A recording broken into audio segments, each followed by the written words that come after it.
My friends, we stand at the precipice.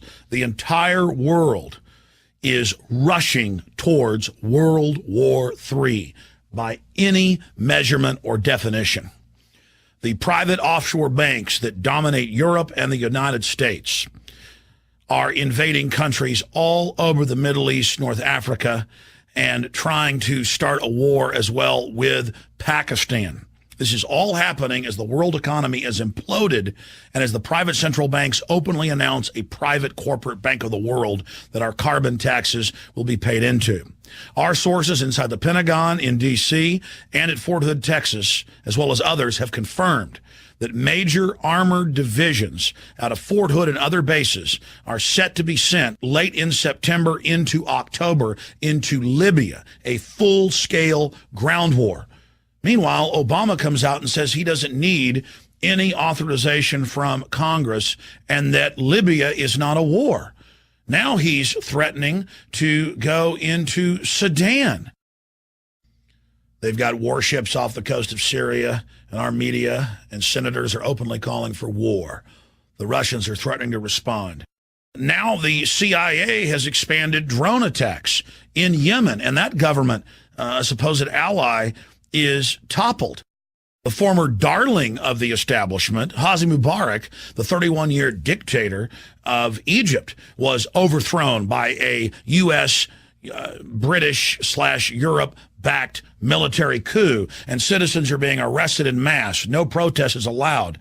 This is amazing. Al-Qaeda-backed forces in the east of Libya are now being augmented by U.S. and British special forces. But it doesn't stop there. Pakistan months ago told the United States, stop your thousands of drone attacks. Our country doesn't care. It's going forward with a supposed ally, driving him into the hands of China and Russia. U.S. warships have entered the Black Sea. Russia is saying that this appears to be a provocation. China and Russia are warning that wider conflicts could erupt from this.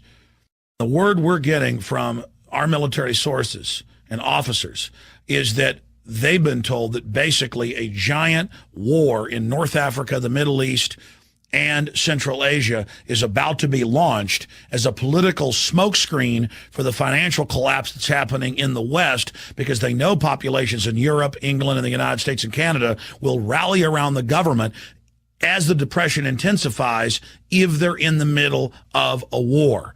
Also, the establishment can use staged terror attacks or provocateur attacks or real attacks launched by Muammar Gaddafi as a last-ditch effort to hold on to power.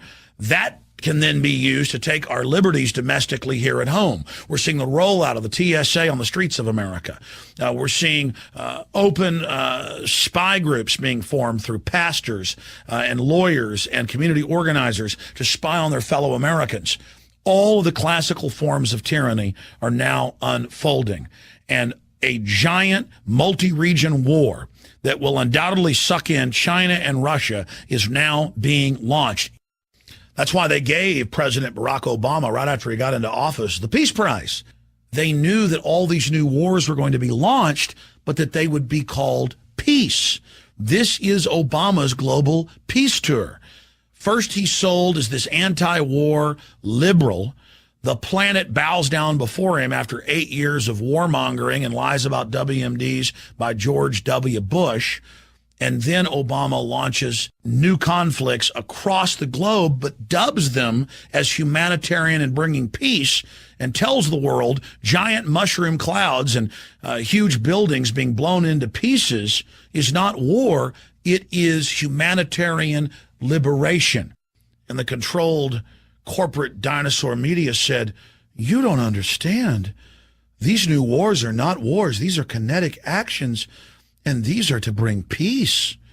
We were told Al-Qaeda were the good guys in the east of Libya going after Muammar Gaddafi.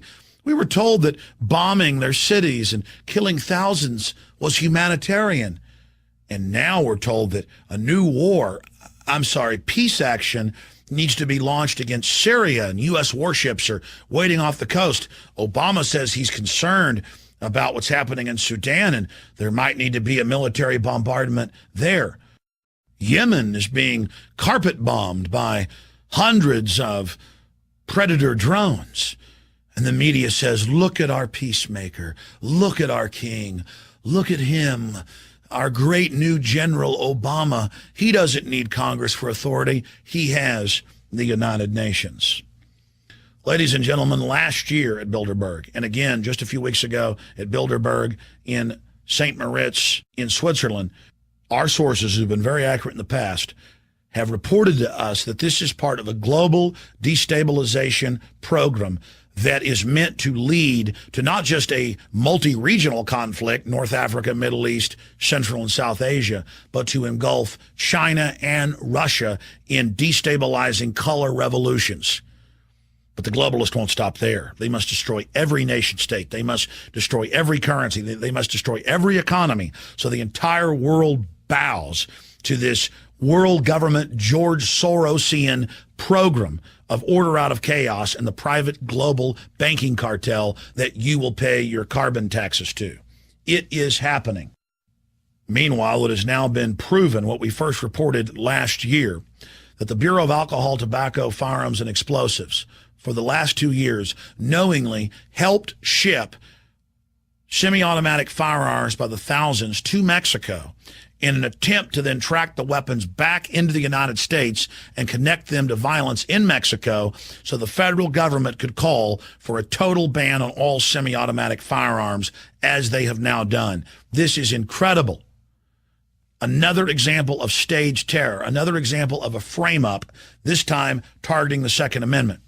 And CNN, the Houston Chronicle, you name it, has now reported on the fact that over 28,000 people have been killed in Mexico in the last 2 years, that the Southwest in the United States is now more dangerous than the worst areas of Eastern Europe for kidnapping.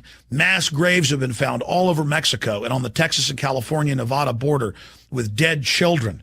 It's now been confirmed that Western-trained, U.S.-trained Los Zetas pull over buses full of Mexican civilians, men, women, and children, rape the women and kill them, kill the old people, and take the teenagers and have them fight to the death in gladiatorial games, a form of trauma-based mind control. They then take the winners and train them as assassins.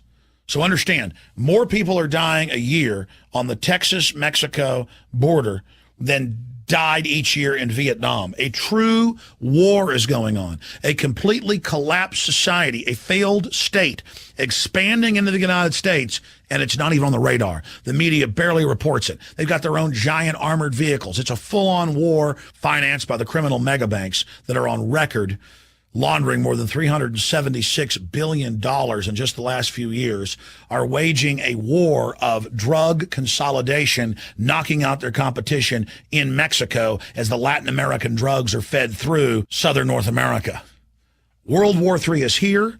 The whole world is going into crises. The domestic police state is unfolding against the people of our republic. We must take back Washington. We must take back our states. We must identify the fact that offshore private corporations have now hijacked our government and are using it as an instrument of global destabilization to bring in their world government on the ashes of our once free society. All of you Democrats that loved rebuking Bush for war, I certainly rebuked it as a constitutionalist, but all of you that thought it was trendy to be anti-war, now is the time to understand that we are at a serious crossroads and that Bush was only laying the groundwork for the next puppet that would come, Obama. Obama, the man of peace, the man of desolation, death, and destruction. This war that is about to engulf the world will be one of the most destructive, if not the most destructive in human history, and could lead to thermonuclear war. Please warn everyone you know. World War III is now upon us. Ask yourselves, what are you doing in this time of great challenge? What are you doing to unlock minds? Go to Infowars.com and PrisonPlanet.tv for the latest headlines and cutting-edge information.